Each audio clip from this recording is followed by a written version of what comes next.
Welcome everyone in YouTube land and Facebook land. Welcome to our GAAQ open house from a parent perspective. And that's the key thing, from a parent perspective. So today we have three parents of our parent community that will talk about their experiences with GAAQ, how they feel about the school, maybe the transition period to the school, academics, after school programs, COVID.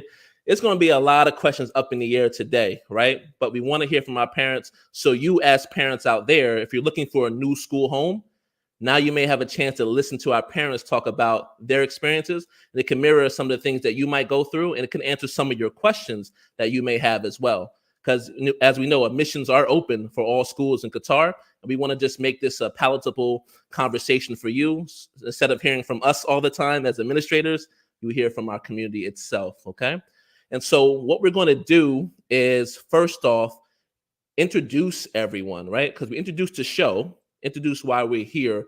But I have esteemed guests, and panelists and co-workers here today that I really want to introduce you to. So first and foremost, it's only right that we start with our head of school, Mr. Mark Lentz, to explain who he is and talk about how long he's been here, what's his role, and things of that nature. So, Mr. Mark, can you start us off first and let us know who you are?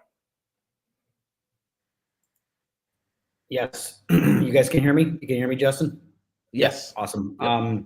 So yeah, first and foremost, as Justin said, my name is Mark Lentz. I'm the head of school at GAAQ. And unlike Justin, I am not at school right now. I can see Justin's in his office at 5:30 at night. So I appreciate your dedication.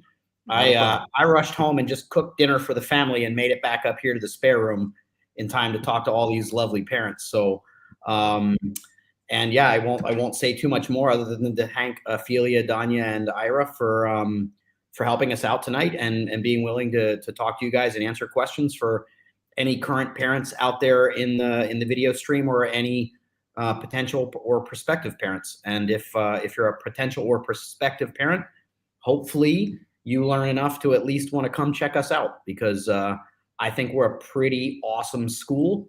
I am a little biased because I'm the head of that school, but I think we've got a wonderful school. So thanks, Justin, for having us all here tonight.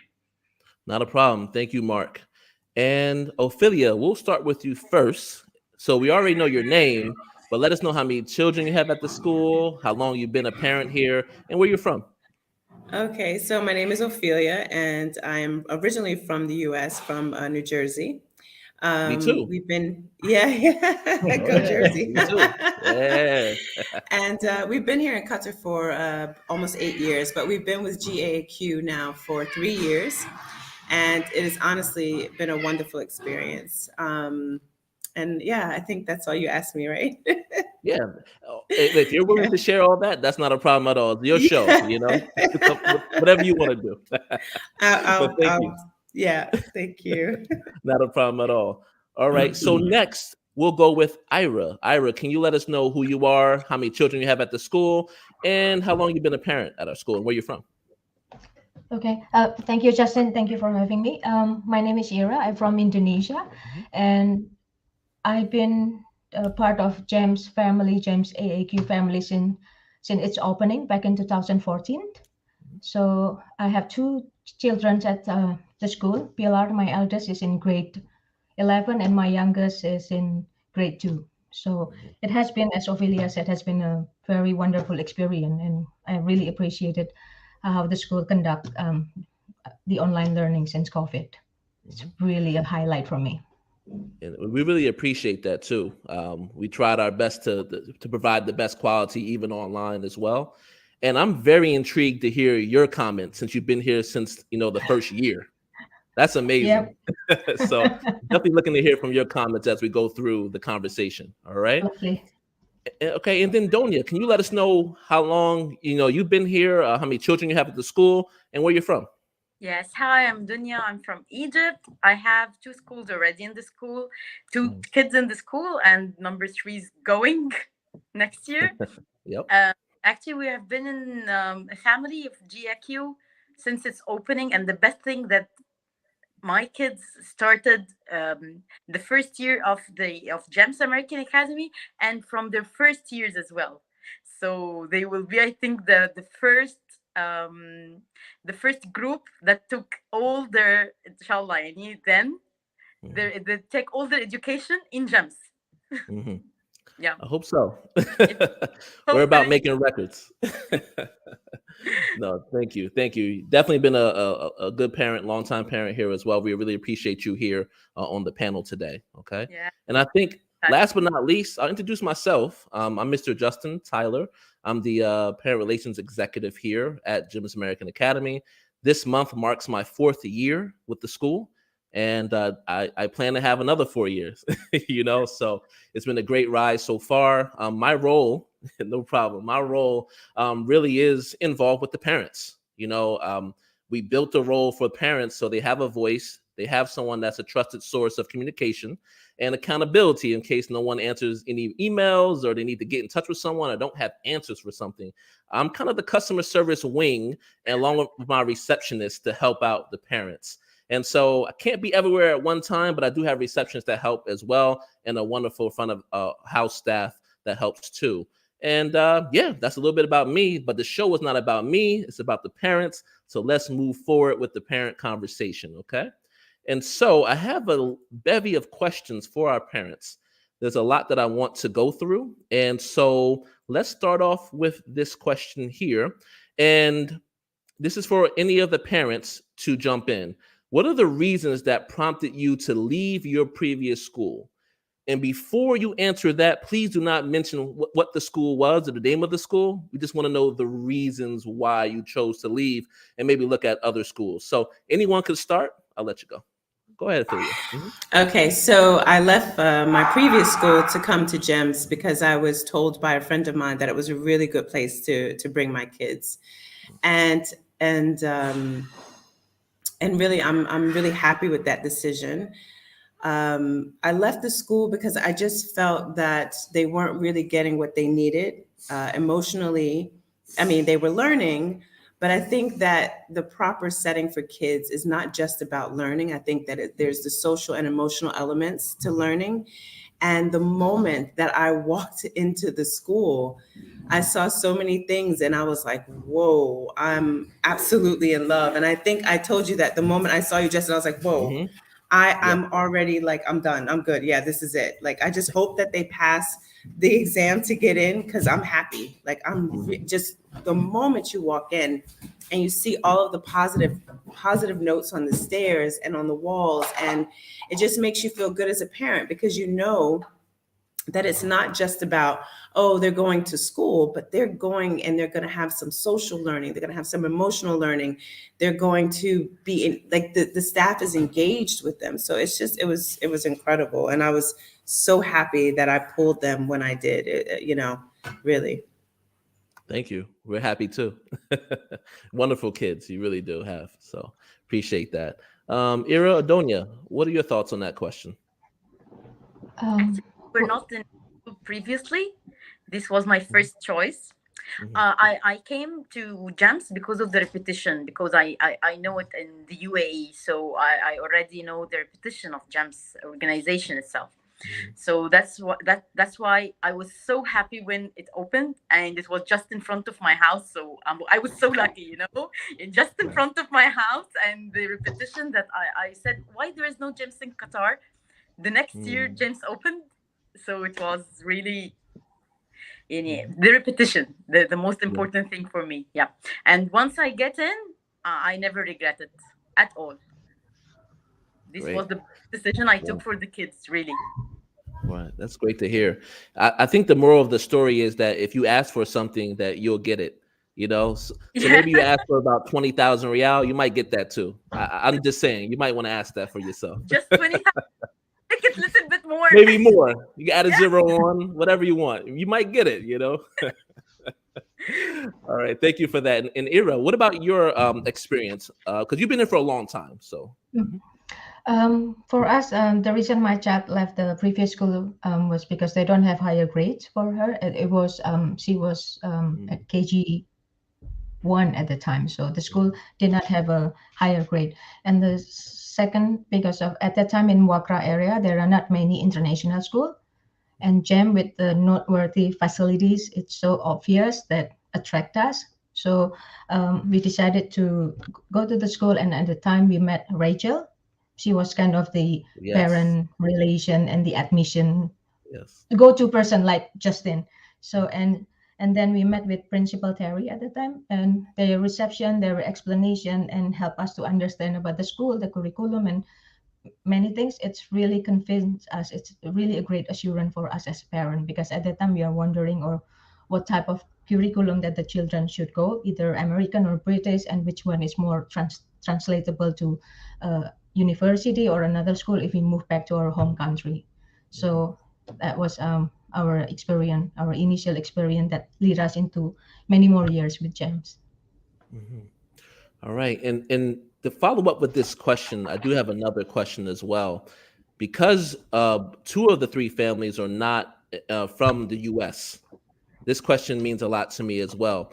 So how do you feel about the American curriculum? Like, what does it mean to you? So we're going to start with, I want to hear from Donia first, and then I want to end up with Ophelia, because she is American and she knows a little bit more about it. So, but Donia, start off first, and go to Ira, and then Ophelia. Yeah, the first time we were enrolled in the school, I have no idea about the curriculum, the American curriculum. Actually, we got a very good explanation about everything, how it goes.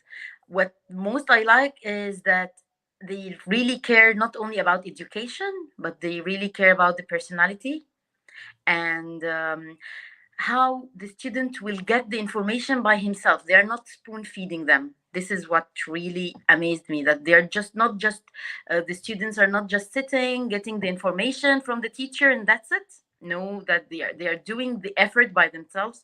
I think this make a great impact on them, because the information they search, it will stay in their minds. It will not just after the exam, they will not forget it.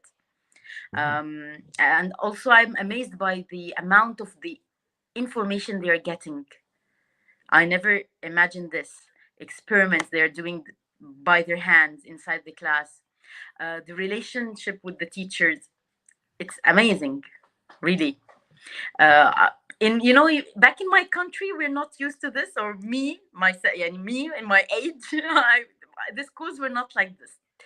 But I can see the difference. I got a good education, but compared to them, no, of course they're getting very high quality education with the way that for each student, each teacher at the beginning of the year, I think they know what each student needs. So yeah, they personalize the education for each student according to their abilities, according to, I don't know, but they're getting the information. They're getting a really high quality education. Yeah. Thank you for that. Thank you. And Ira, what about you? How's your feeling about the American curriculum being here for 7 years now?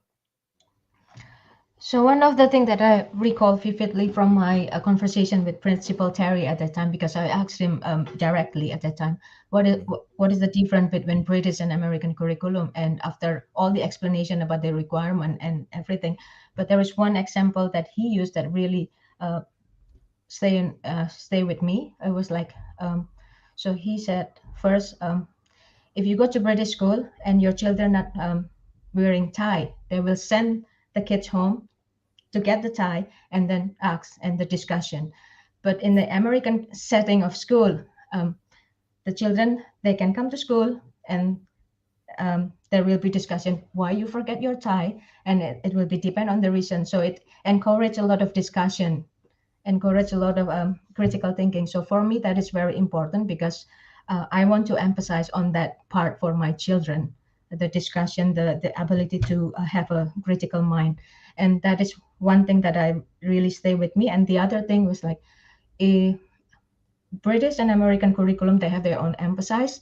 Like, for example, if you want your children to be scientists, you send them to British curriculum because it's very meticulous, but in particular, specialized, or American curriculum that tend to be innovator. So that resonate for me and my husband. So that's one of the reasons that we choose GEMS AAQ. And as I mentioned earlier, that my interaction with the school, the teacher, and the staff at the time was very, very great. And and I really value the strong student-teacher relationship.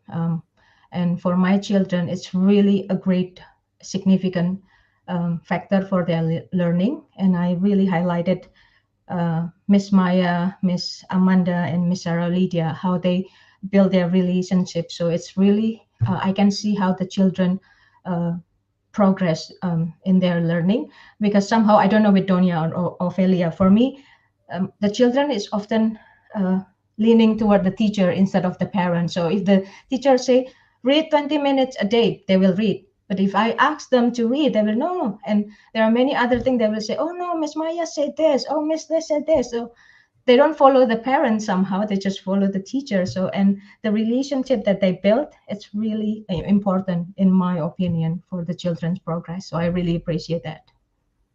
All right, great. Thank you for that as well. And we do want to develop, not only just relationships between the teacher and the student, but also with the parents as well. That's one of the reasons why I'm here, literally for that, right? To develop that relationship, but it also starts with the teacher, and that stems down from everything else. So I really appreciate that response. And Ophelia, the resident American, New Jerseyan, what do you feel about the American curriculum? Well, so originally when we got here, I have 3 kids, which I didn't mention. I have 3 kids at GEMS. We originally, their father and I came here, and we weren't really sure what to do. And the plan was really just to be here for 2 years. So we put them in a British school. We were not happy, but at the time we just figured, well, it doesn't matter. We're just going to be here 2 years and we're going to go back. So who cares? They're young. It's okay. But then as I realized I'm going to be here a little bit longer, I thought it was really important for my daughter to go to an American school, because the American curriculum, as Ira was saying, is more innovative. And I love the fact that, when they were at the British school, they would come home every Thursday with a packet of homework, and they have to sit down and I have to help them with this homework. And a lot of times it would be like, well, did you even learn this? And so now here I am teaching them, and that's not my job, So it's since they've moved to the American school, I feel like my kids are more positive. They love school. They're doing much better than they were before. And so it's just been a complete shift in their behavior, shift in their attitude about school. Everything has changed for them. They're much more pleasant now. I don't know what you guys are doing, but they're okay with me now, So, but yeah, I've just seen such a change in them. And they love the work, they love the learning, and they're actually learning about their history. Being American citizens, they're learning about, the Civil War, the American Revolutionary War. They're learning about things that happened in America instead of, stuff. So it's been a great experience. Yeah, I'm so glad we shifted. Yeah. Thank you for that. I didn't even know you came from a British school or remembered that or recollected that. So I appreciate that input. Mark, I did not. Sorry, Donia, go ahead, Donia. Yeah, I have something to say with what Ophelia said. I remember when my son was in pre-K and KG1, he had the straight Miss Gaskins, Miss Kendra Gaskins was one of the most wonderful teachers. Till now, he still remembers her, and still now he's talking to her, Right. I asked her in one parents meeting, I told her, I don't know what he's taking and I need to know. She said, why? Did I ask your help? I didn't ask your help. I'm doing my job here. He's going back home just to enjoy his time. That's it. If I need anything from you, I will tell you. That amazed me, because I know that I have to sit with them in the evenings doing homeworks or revise what they took in the school. But now I've been here for 6 years. I never did this. I want to feel that I'm doing this, but I'm not taking the chance to do it. Right. Miss Kendra really had a special relationship with your family. I really would say that, because I witnessed that as well. And that's the power. Literally, if people could see the relationship that she had with your son, especially, it was amazing. And I really wish people could see that and have a insight on that. But that's one of the great examples of building that relationship where everyone is involved in the family. So we Yes, miss her exactly. too as well. Yes, definitely. Mr. Mark, I have not forgot about you. So I have a question. That's right. Yeah, we'll never forget about you, right? But I do have a question, and this parent in the comment section, I don't know if he's in my mind right now because it's exactly what I was going to ask you anyway to differentiate. And so, Mr. Sanjay, I'm going to put it up here. Mr. Sanjay said, our daughter is studying as per IG CSE, or I believe, curriculum. Yeah. And how is it different from American curriculum? So this is exactly what I was going to ask you. In terms of British and American, IB, where does American stand in terms of its strengths? And is it really different in primary and secondary? Like you have a lot more expertise on this. So. Thanks, Justin. That's a good question. And I, I wanted to point out for the audience, I am the head of school, but I am a parent too. I have a daughter in 9th grade at GAAQ, and I have a son in 3rd grade at GAAQ.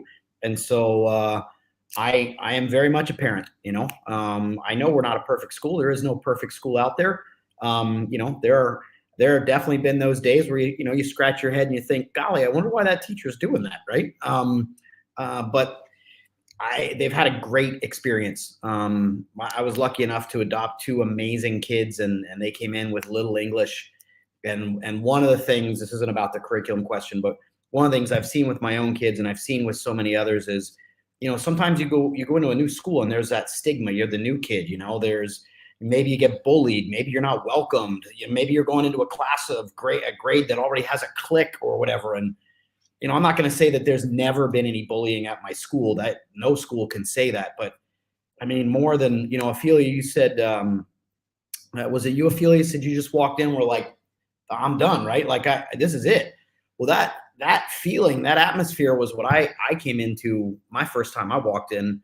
I was like, oh my God, I can't believe I'm lucky enough to be in charge of this school. How'd that happen, right? And so many people talk about that, and that's just pervasive in those classrooms. My kids have had such a welcoming experience. If anybody's going to get bullied, it's the head of school's kid, right? Nobody wants to talk to that guy. So I don't know. I've just felt so lucky as a parent, to be able to have my kid at GAAQ, my kids. And then I think to answer the curriculum question, I think, Donia and Ira and Ophelia, you guys touched on a lot of it already. I'm not gonna badmouth the Indian curriculum, British curriculum, French curriculum, IB curriculum. To some extent, they're all trying to do the same thing. You've got some people prefer PCs, some people prefer Mac. We're all trying to do the same thing to some extent, but we each have our strengths and we each have our weaknesses. I definitely can't badmouth the British curriculum, because as country director, I'm also oversee our British curriculum school next door. We have a GEMS British curriculum school that's excellent. But I heard you guys talking about our kids being innovative. I heard you talking about really focusing on the whole child education, not just the content in the classroom. And I also heard you guys talking about children being taught to learn the material themselves, there's an age-old saying now at this point, but our teachers are supposed to be the guide on the side, not the sage on the stage. I grew up in an era when the teacher had the knowledge and they sort of like rammed the knowledge into your head, and you sort of passively receive that knowledge. And there's a lot of schools out there just like that still. There's a lot of curriculum that's oriented that way. There's a lot of curriculums out there that are sort of a one-size-fits-all curriculum. This is what every kid has to know. And there's an advantage to that. One of the advantages of the British national curriculum is, in theory, you leave any British national curriculum school and go to another. At that grade level, your kid's going to be learning the same material at roughly the same pace, because the British have really created a very standardized curriculum for all schools in Britain and internationally. The American public school system didn't grow up that way. America was the first country to have mandated legal public education. We weren't necessarily the first country to ever have public education, but the US government mandated that every state, every county, anywhere there was a town, you had to legally have a public school for those kids. And that happened hundreds of years ago, right? So every school system developed in isolation. And so we never really had an American curriculum. We had state curriculums. We had 50 different curriculums. I've taught New York curriculum. I've taught North Carolina curriculum, Florida curriculum, California curriculum, Pennsylvania curriculum, and they're all a bit different. So what's happened over the years, we now have our American Common Core standards that are trying to tie that together. But I'm a history teacher. Sorry, you get a long answer when you ask me a question like this. What's happened over time as it's developed is it's really trying to allow the teacher to look at what needs to be taught and work with their strengths and their individual kids' strengths. And so I also really like analogies. All the curriculums you're going to look at are what we call standards based. So if you think of the standard like the destination on the map, right? They're going to say, hey, we got to get from Lusail to Wakra, right? That's the goal. This year we're going to get from Lusail to Wakra. Well, the American curriculum says, that's it. Get from Lusail to Wakra. And along the way, they should learn a few things. The teacher gets to map out with their students which direction they're going to take to get from Lusail to Wakra. Most other curriculums are going to say, go straight down this road it's like following Waze, right? You're going to go straight down this road, turn left when it tells you to, stop at this stop sign, go over this overpass. And that's just not what the American curriculum does. And I was just I'm a little fired up about this because I was just at a conference in Dubai where we were looking at, it was a cool idea that, as we move into the new normal, we don't want to go back to the way we were teaching pre-COVID. We don't want to teach the way we were during COVID. Now we got to decide what we're going to do next and what should that look like. And so it gives us a chance to reflect that there's a lot of cool things we picked up during COVID. And you talk about kids being independent, man, that really came out during COVID more than ever. And one of the things they mentioned, I thought it was an interesting statistic, is your average billionaire's GPA is like a 2.5 or something like really, really low. And your average straight A student never runs an independent company. They don't become a billionaire. Your average straight A student in most schools has learned to fit in the boxes that you need to jump through the hoops to become that straight A student. They're taught to follow the rules. They're taught they're not necessarily taught to really critically think independently. And they talked specifically, there were a lot of curriculums about, the one exception to that at times is the American curriculums, because we're really trying to foster that independence. If I can teach you, I think I'm a pretty good teacher. I can teach you anything, but when I'm done, are you going to remember it? Are you going to know it? More importantly, are you going to actually be able to build something with it? We used to talk about teachers being teachers. Then we said, look, it's not about the teachers, it's about the learners. Students are learners. And now the next step we talked about is we don't want learners, we want producers. That idea of rote information. I don't need a kid to be able to regurgitate the things I taught him on a test and then forget it. I need them to be able to assimilate all the information that they learned that year and make independent thoughts with it and then produce something with that information. So at GAAQ, one of the things we do with that is we talk a lot about project-based learning. The outcome, the assessment isn't just about a test. It's about something that's produced by the students so that they take ownership of that. So that was a very long-winded answer, Justin. Sorry, that's one I'm passionate about. So I'll try and be more succinct. Listen, you oversee the whole land of GEMS in Qatar, so you could take as much time as you like. All right. Thank you. Definitely. I want to put up some other comments as well, and then we'll get to the next question. And so, Mark, when I show this name, you'll know exactly who it is. GAAQ helped my students thrive when we lived in Doha, and now that we are back in the U.S., they are ahead of their peers academically and social-emotionally. Best decision that we made for them. Hey, we miss your family. We really do.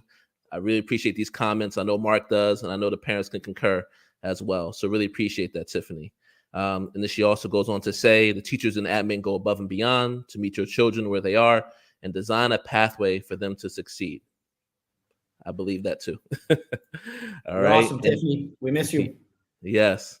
And then we have another comment from Miss Deanna, same thing as well. We miss your family, Miss Deanna. We miss you here as well. She's our former Parent Association president at the school, and she says she agrees with Tiffany's comments.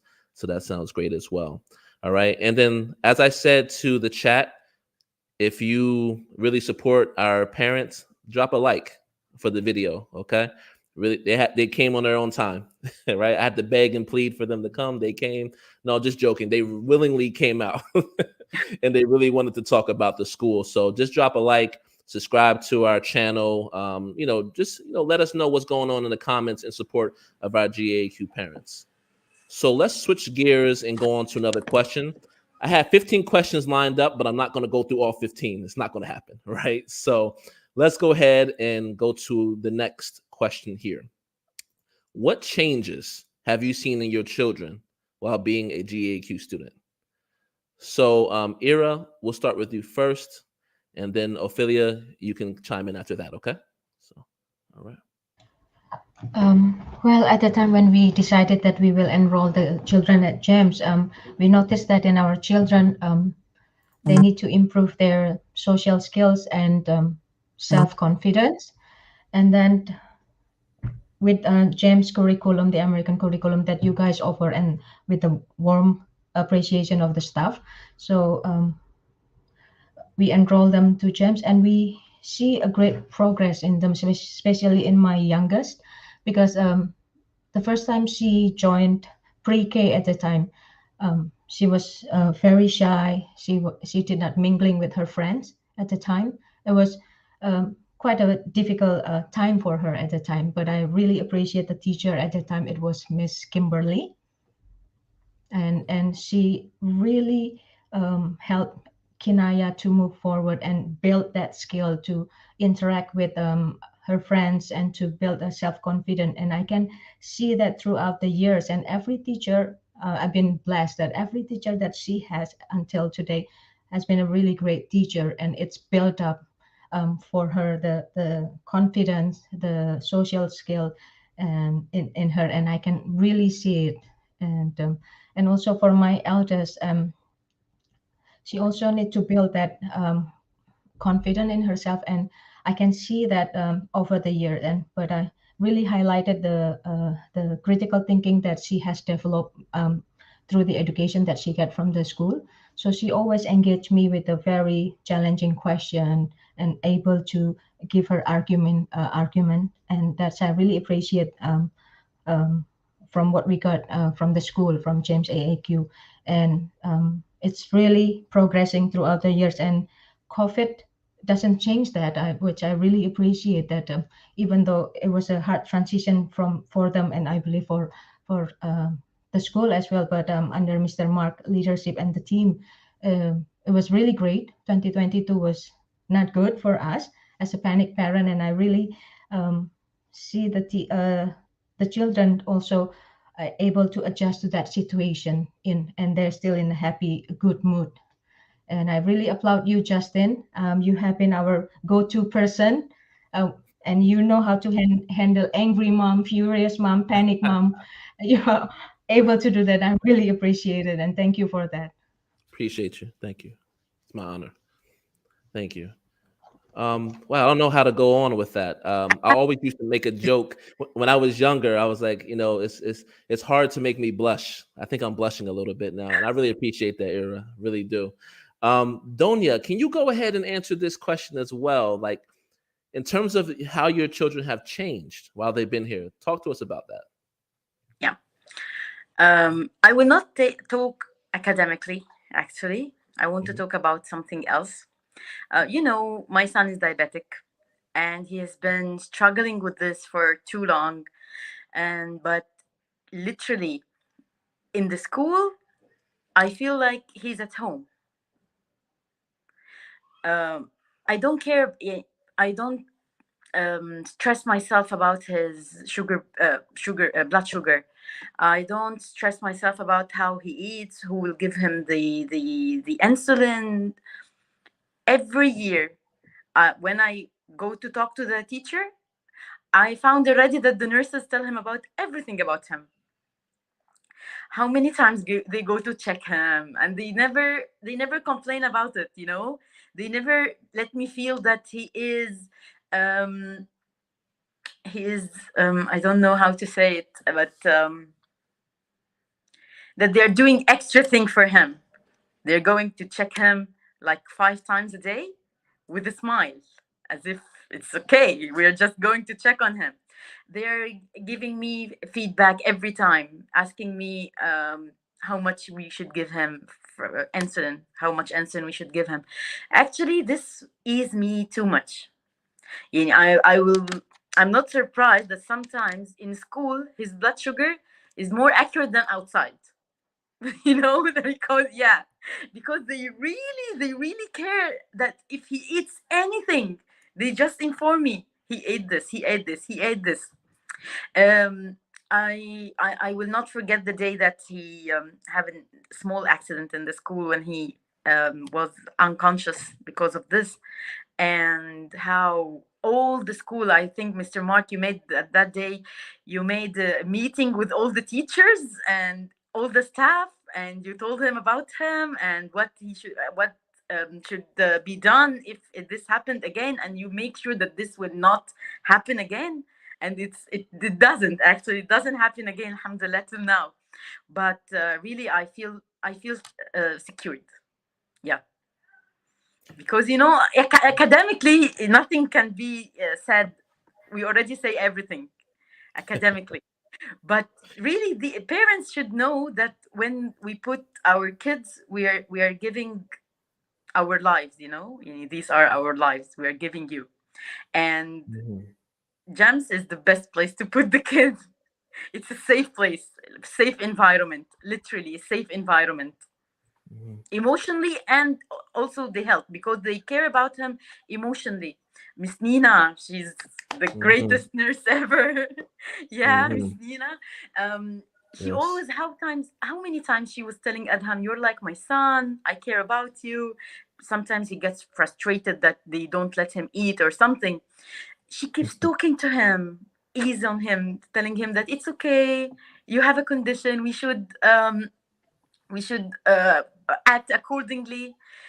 So Yeah, really appreciate that. I mean, I really see Nurse Nina and then Nurse Floor.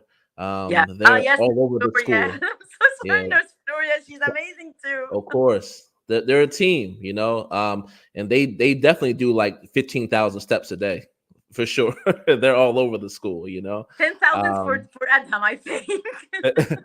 we have a couple other students as well, but they're running, they're around, but they do care, and I've witnessed it myself.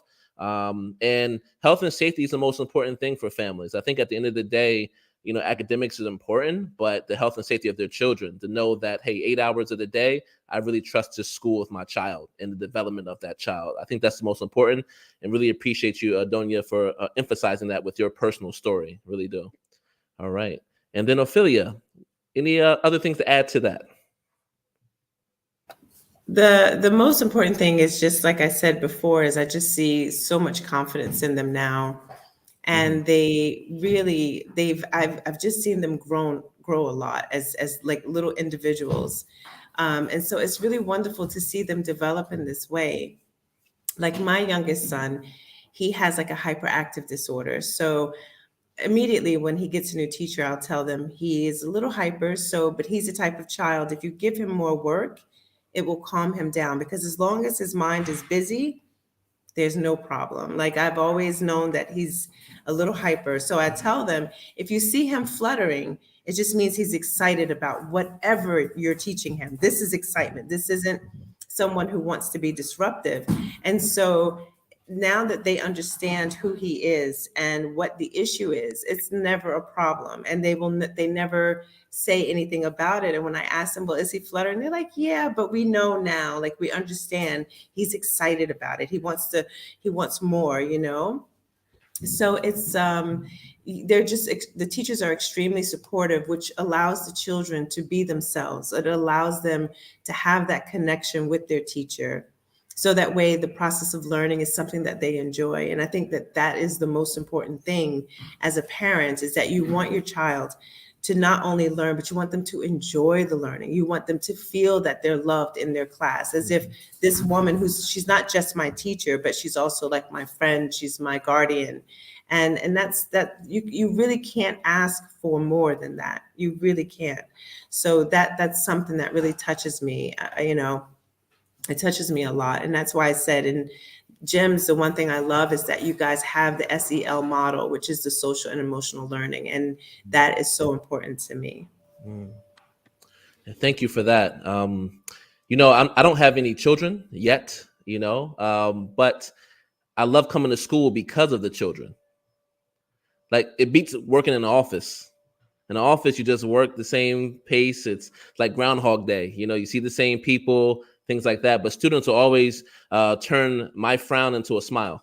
If I'm feeling down about something, the kids will come up to me, Mr. Justin, how you doing today, man? I'm like, okay, anything I was thinking about negative came positive right away because of our children and how welcoming they are. And I think that's one of the things that parents see when they go on tours with me, just how welcoming the students are. Because the kids come into the class, hey, come in, and they're not even part of that class, but they just want to play with them and hang out with them, ask them questions and things like that. So I really do appreciate working in a school, and especially in our school. So, all right. And so I only have a couple more questions because of the sake of time before we get into some fun questions at the end of the show that I have for our parents. Okay. So let's move on to the next one. And I'll involve you in this one, Mr. Mark, as well, because you have a lot involved in this. So how do you feel about our school-wide communication? Do we communicate enough? A little bit? Not enough? Tell us, what do you feel like? I think, honestly, we are a little bit too much at this point. But if I'm going to be on one side or the other of that, right? I'd rather have parent feedback say like, man, you guys communicate, than hey, we're not hearing anything. Right. And so I want our parents to be informed, right? The one thing I think though is it's reciprocal. So, the last time we had one of these, we were asking the parents for feedback to us. And we just had the parent surveys where we got parent feedback to us. And we listen to that feedback, right? And then we change. So, I think our communication I think it's healthy. I think it's positive.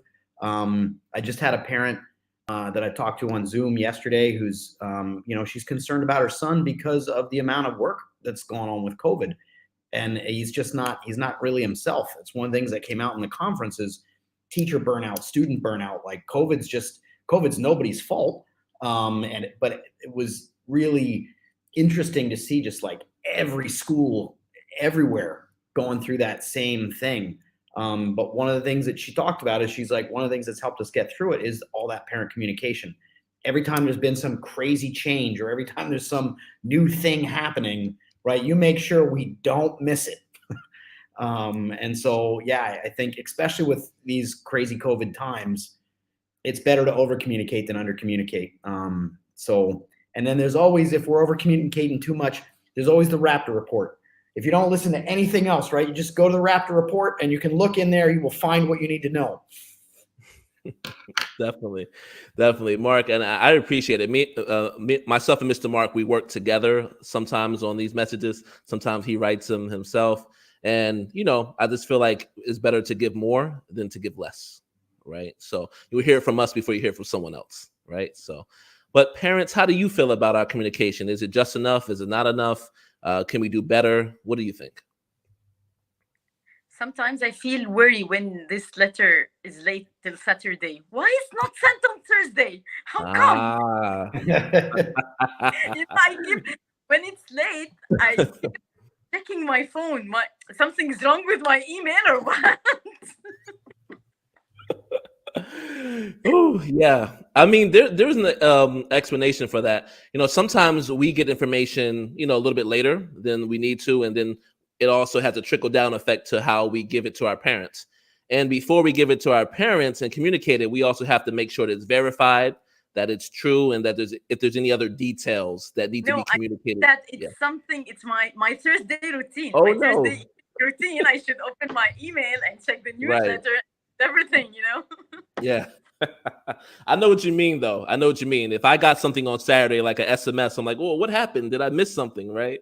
I totally understand. Anything else from Ira and from Ophelia? What do you think? Communication is okay? Good? Well, I have really appreciated the communication, and it's like Donia said, we always waiting on Thursday. It's like love letters that we've been waiting on the weekend to close the weekdays. Like, where is? And I really appreciate the extra effort that either Justin or Mr. Mark put in the email with the highlighted and all the link. It's just so Okay. obvious in our eyes. It's like, okay, we have to open it, and the exclamation mark. And I really appreciate it that you always put the attachment, even though in the resend email, it's really helpful for the parent, because for me, I'm quite a lazy parent. So I really appreciate whatever you put there with all the links, the information, the attachment is very helpful. Very. So thank you, Justin. Thank you, Mr. Mark. I Thank like you. the message after the email. So if you missed the email, you will find it. Oh, yes. That's a new thing I've been doing. So if you missed the, the newsletter, we got something for you for the week to remind you. That we will not miss anything. You know? Yes.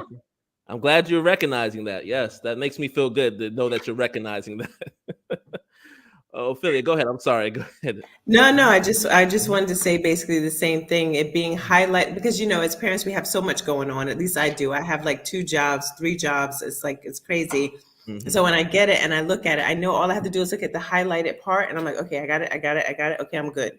So that really, it just helps, and I love it. When I check my email or I see I have an email, I'm like, okay, here we go. Let's go through it. So it's perfect. Yes, it's a lot, but it's exactly what we need, because sometimes we will miss it. We will, Right. So because you keep sending it, I have no other choice but to catch it at some point, So it's perfect, really. Thank you. Thank you. No problem. No problem at all.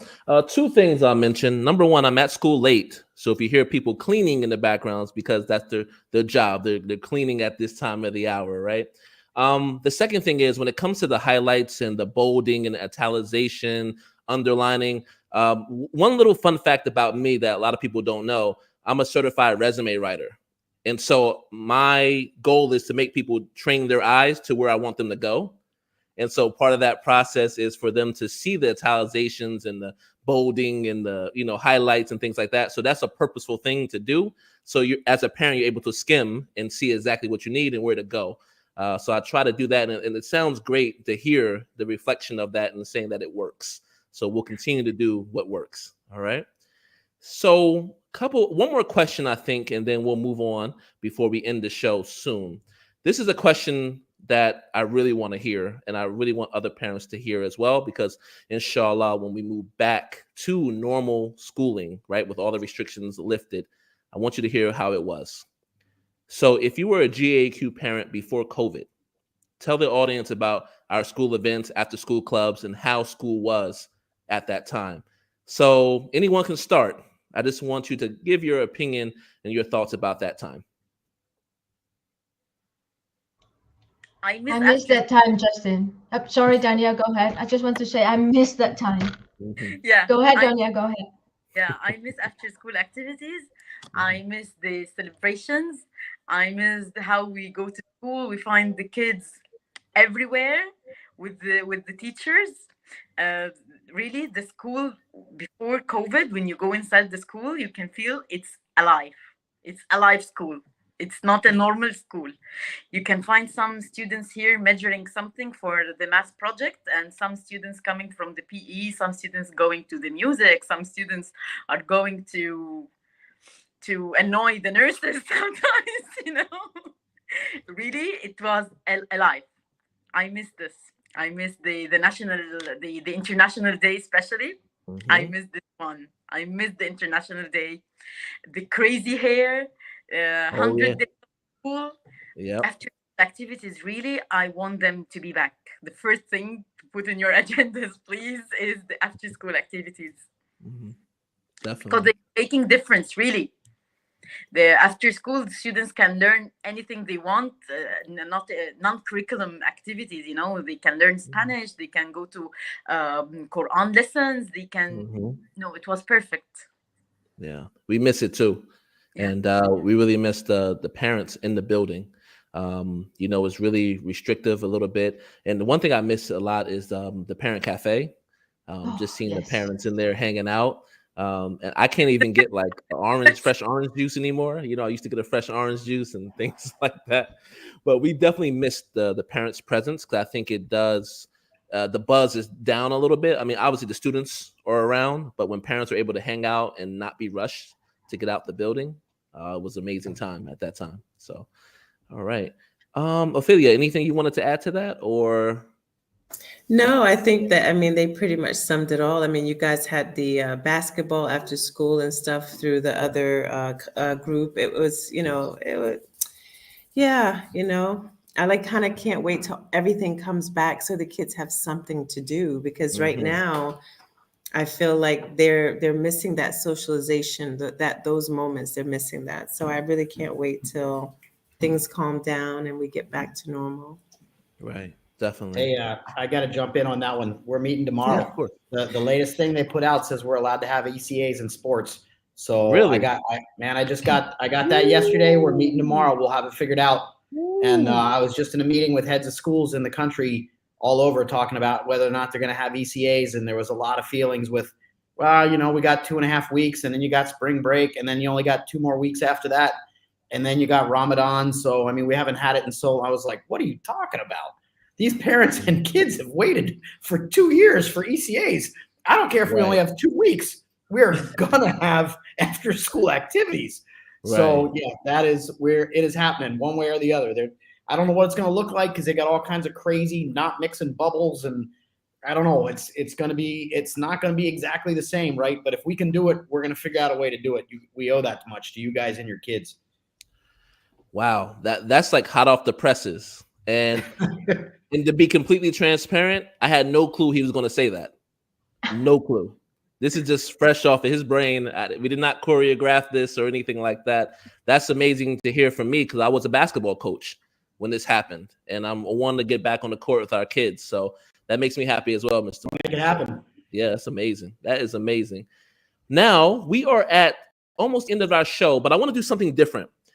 I have a couple questions that I want to ask that are just fun questions.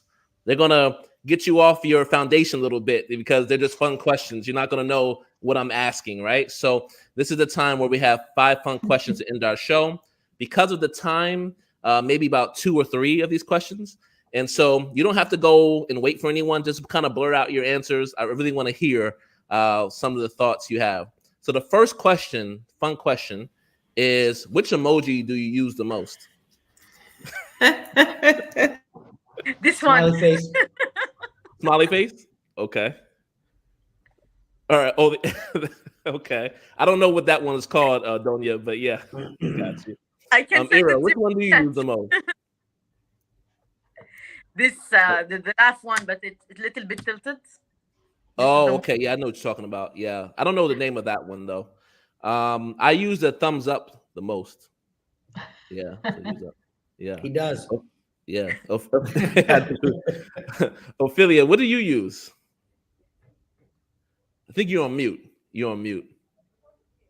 Yeah. I always use the annoyed one, the one that's annoyed, because I'm like, oh God, here we go. But that's usually because of work stuff. So it's just like, I was going to say, you have a high powered job, so I could see. Yeah. Yes, I could see that. No worries. All right, let's move on to our next question here. Which animal best describes your personality?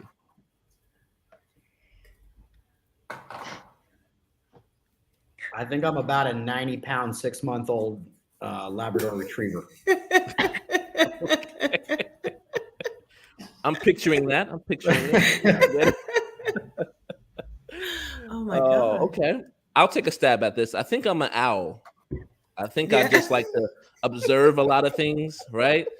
I think that I like to think I have wisdom in some areas that I could see. I have 20/20 vision, so I could see. I don't like to be out in the forefront. I like to hide away a little bit, so okay. I'm not someone that likes to be out there in the front of everyone. But I swoop in and get what I want and I leave, and that's what I do. But anybody else, what is your animal that describes your personality the best? Oh my I don't God, I don't know. describe my personality, but I want to be a horse. The horse. Okay. Yeah, I want to be a horse, but I don't know if it describes my personality or not. Hey. Just run, freedom, but Yeah. not a horse in a stable. Okay, a horse in the wild. It's out in the nature. It's out in the open. Yes. Just running away. Yeah, I got you. Ira, what about you? I'm thinking Uh-huh. I might be a bear. So Okay. if I have things to do, I will work until it's done. And if I need to hibernate, I need to hibernate. That's it. Ooh, I I like love hibernating it. too. Yes. I love I it. love it. I love it. Oh I love my it. That's a good God. one. Yeah. All right. So let's see if we can squeeze two more in here. Okay. This is a fun one. If you could choose any historical figure to be your imaginary friend, who would it be? Maya Angelou. Ooh. Ooh, Yes. Yeah. lovely. Yes. I need that wisdom. I need that Yeah. that sisterhood, that love, that joy. Yeah. She's a sage. That's for sure. Oh yeah. Oh Yeah. yeah. Definitely. I enjoy her works. It's lovely. Mhm. It's great. Mhm. Okay. Who For me, else? it's- Who else? Yeah. For me, it's Frida Kahlo. Oh yeah. Oh yeah. Oh, Frida. It's- Oh yeah. Yeah, yeah, yeah. icon. I visited her museum in San Francisco and I Mhm. read her story. So it's very amazing that in her condition, so she had polio in early child and she Mhm. suffered accident. She got a lot of broken fractures and 30 operation, but she was still able to produce a great significant art. So Yeah. Yeah. I admire her. Yeah. Yeah. All right. Donia, what about you? I think it would be nice to hang out with Cleopatra. Oh, Cleopatra. Okay. Mm. Spoken like an Okay. Egyptian. Spoken like an Egyptian. Cleopatra. That's what I'm talking about. Yeah, very powerful woman in history. Probably one of the most powerful women in history, honestly. Mhm. I think for myself, I'm a big Malcolm X fan. I think it's crazy to live your life knowing that you're going to be killed, but you're still doing it no matter what. You still believe in your thoughts and what you believe in so much. You know, I would just have to ask how he had so much courage, like to Yeah. continue going through life knowing that this is going to be life for him. You know, so I think that would be my historical figure. Yeah. So let's do one more question, and then we'll wrap up the show with some of the comments and thoughts from our viewers today. So the last question: if you had to eat one meal every day for the rest of your life, what would it be? noodle for me. Noodles. Okay. Yep, noodles. Very versatile. Mhm. Yes. So noodles as well. Okay. So 2 for noodles. Mark, what about you? I'd probably be pizza, just because you can do so many different toppings and so many Yes. different things with it. It's not all going to be the Yes. same. I second agree. Pizza. I like second pizza. Yeah. third. I'm with you, all right. Mark. Pizza and noodles on this panel for everyone. All right. All right. So I thought that was fun to have that as like an end to the show. Let me go into our comments before we end, just to show some love to our parents and other viewers that came on today. So Mark, this question is for you and me, and then I think everything else is more comments based. What is the role of parents in the curriculum? And are parents really involved in what the students are being taught? So let me answer first, Mark, and then I want you to add on to this. So I will say that, for example, we have a class from grade 2 to 5, which is called World Languages. You know, so you're learning Spanish and French in that class throughout the entire year. This was solely the response from parents on a survey that we did, I think a year or two ago, I think 2 years ago. It was literally from the parents and their thoughts about adding on that those languages in those early years. And so that's one of the things that parents have the impact to change. And we literally hired a Miss Nathalie just because of their wonderful suggestion to add French and Spanish starting from grade 2. That's one thing I thought about, Mark. I don't know if you have other examples to draw from as well. No, that's great. I think, I can see they might be asking more than one piece there, right? So you're talking about what's the parent input into the curriculum. And I think you're right. We are responsive to that. And then if you're asking more, what's the involvement sort of on the other side of it in terms of helping your children or knowing what your children are studying or what's on this biology test, that sort of thing. We have a lot of systems in place for that. In lower school, they use Classroom Dojo. or Seesaw. In upper school, we use Alma. It's a live feed. You can jump on anytime. I've got parents who keep Alma. God bless them. They keep Alma right there, right? And when that history quiz pops in, they can look and be like, oh, Yusuf got a C. He's in so much trouble when he gets home, right? The kids don't like that aspect as much as the parents. Right. But yeah, I mean, the parents have access. But I would also say that it's not an expectation on our end or a requirement on our end. Parents are busy. You know, I think about what one of you said, Miss Kendra said, if we're doing our job right, between us and your kid, they're going to get a good education. We don't necessarily need or require the parent's help, but we also don't want the parent to feel like they can't be involved. So right. There's always a chance for the parent to have input. There's always work that parent can work with that child on, but there's not the expectation that you have to do that like you have in some schools, because not every kid's parent's going to be able to do that. So I think we really try and be cognizant of each parent's ability to interact or desire to work with their kids in that aspect. You know, I am a parent and I am an educator and I work hard all day. And the days I get home, and God bless them, I love my children. And the days I get home and she says, Dad, I need help with math. I'm like, oh man. So, right. But I help, but you know, I understand that you may not always be able to do that. Right. Oh, great. Yeah. So I just wanted to make sure we answered Johnson's question there. I think we did. Let's go see Mr. Honey Ali. My sincere regards and gratitude to the GAAQ community. You help us build our kids in the best way possible and bring out their best in all aspects. Thank you all. And then, Donia, I'm so proud of you representing our family. Make us proud, mommy. This is a great Valentine's Day like extension. You know what I mean? So I love to see it. I love it. That's what I'm talking about. He did a great job. That's good job, honey. Yeah, good job, honey. Yes. So Miss Deanna said, way to go, GAAQ, best at communication. Then Miss Lena said communication is always prompt and accurate. Really appreciate that. She said, appreciate the continuous updates that are always instant and on all platforms to make sure parents don't miss it. I think we talked about the parent cafe as one of the things that she missed. And then also, I want that back. Oh yeah, for sure. And then ASA activities that keep the kids active. UN Day. Yeah, we're going to have UN Day next Thursday, and it's going to be a different rendition, not what you're used to if you were here in 2019 and before, but it still will be UN Day. And she says Spirit Days as well. Yeah, so there's a lot that we're missing just because we're not in school, right? Everyone's not in school there. We miss everything in school. Rania, I agree with you. It's good to see you as well. Definitely agree with that. Another parent chimed in, Miss Ada, said we missed the parents and teachers meetings, right? Having the parent-teacher conferences.